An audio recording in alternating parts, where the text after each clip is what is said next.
આમોદ પાલિકાના પ્રમુખ તેમજ મુખ્ય અધિકારી પછાત વિસ્તારમાં ઓરમાયું વર્તન રાખતા હોવાના આક્ષેપ સાથે આરોગ્ય સમિતિના ચેરમેને ઉચ્ચ કક્ષાએ રજૂઆત કરી। આમોદ નગરપાલિકાના આરોગ્ય સમિતિના ચેરમેને પાલિકાના મુખ્ય અધિકારી તેમજ પ્રમુખ સામે પોતાના વિસ્તારના પ્રાથમિક જરૂરિયાતના કામો નહીં થતા હોવાનું જણાવી ઉચ્ચ કક્ષાએ ફરિયાદ કરતા પાલિકા શાસકોના ફફડાટ ફેલાઈ જવા પામ્યો હતો। તેમજ આરોગ્ય સમિતિના ચેરમેન તથા તેમના પતિએ પોતાના વિસ્તારમાં આવેલા જીવલેણ ખાડાઓ જાતે પૂરતા હોવાના વિડીયો સોશિયલ મીડિયા ઉપર વાયરલ થયા હતા। આમોદ નગરપાલિકામાં આવેલા વોર્ડ નંબર 3 માં પછાત વિસ્તારમાં ગુજરાત ગેસ એજન્સી દ્વારા પાઇપ નાખવા માટે થોડા અંતરે ખાડા કરેલા હતા, જે ચોમાસામાં વધુ ઊંડા પડી જતા જીવલેણ બન્યા હતા। ત્યારે વણકરવાસ, ભીમપુરા રોડ, નવીનગરી, રોહિતવાસ, જલારામનગર, આંબેડકર નગર વિસ્તારના રહીશો દ્વારા તેઓને વારંવાર ટેલિફોન તેમજ ઘરે આવીને રજૂઆત કરતા હતા, જેથી રશ્મિકાબેન પરમારે 16મી જાન્યુઆરી 2025ના રોજ આમોદ નગરપાલિકાએ લેખિતમાં રજૂઆત કરી ખાડા પુરાવા બાબતે પાલિકાને જણાવ્યું હતું। તેમજ નગરપાલિકા પ્રમુખ જલ્પાબેન પટેલ અને મુખ્ય અધિકારી પંકજ નાયક સાથે વારંવાર ટેલિફોન દ્વારા જાણ કરી હતી, છતાં 9 મહિના વીતવા છતાં હજુ સુધી ખાડા નહીં પૂરાતા રશ્મિકાબેન પરમારે તેમને તેમના પતિ દ્વારા મસમોટાને જીવલેણ બની ગયેલા ખાડા જાતે પૂરવા હોવાના વિડીયો સોશિયલ મીડિયા ઉપર વાયરલ થયા હતા।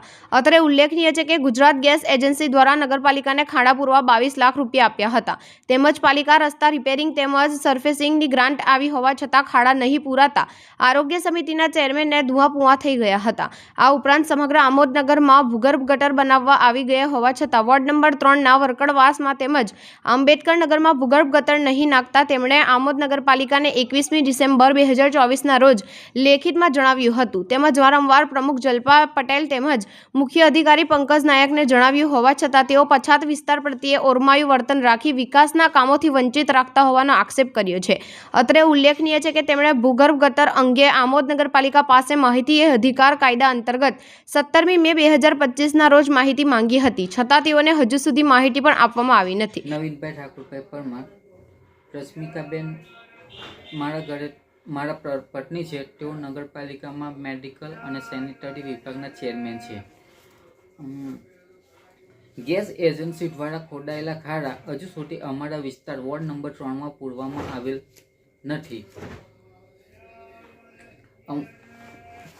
આવેલ નથી। ગેસ એજન્સી દ્વારા 22 લાખની ગ્રાન્ટ આપેલ હોવા છતાં સરકારશ્રી દ્વારા રસ્તા રિપેરિંગ ગ્રાન્ટ તથા સરફેસિંગ ગ્રાન્ટ આપેલ હોવા છતાં અમારા વિસ્તારમાં હજુ સુધી ગેસ લાઇન ખાડા પૂરવામાં આવેલ નથી। અને ખાડા એટલા બધા જીવલેણ છે, મોટા ખાડા પડી ગયેલા છે, જીવલેણ છે કે એનાથી કોઈનો જીવ જાનહાનિ થઈ શકે એમ છે। અમે 1 વર્ષ પહેલા પાલિકાના ચીફ ઓફિસર અને પ્રમુખશ્રીને લેખિતમાં રજૂઆત કરેલ હોવા છતાં અમારા પછાત વિસ્તાર પ્રત્યે પાલિકા દ્વારા ઓરમાયું વર્તન રાખવામાં આવે છે। ભૂગર્ભ ગટર બાબતે ભૂગર્ભ ગટર બધા આમોદમાં દરેક વિસ્તારોમાં ભૂગર્ભ ગટર હોય છતાં અમારા વોર્ડ નંબર 3માં પછાત વિસ્તારમાં ભૂગર્ભ ગટરથી અમને વંચિત રાખવામાં આવેલ છે। અંદાજિત અમે 1.5 વર્ષ પહેલા લેખિતમાં રજૂઆત કરેલ હોવા છતાં અમારા વિસ્તારમાં હજુ સુધી ભૂગર્ભ ગટર આવેલ નથી। કઈ રજૂઆત કરી?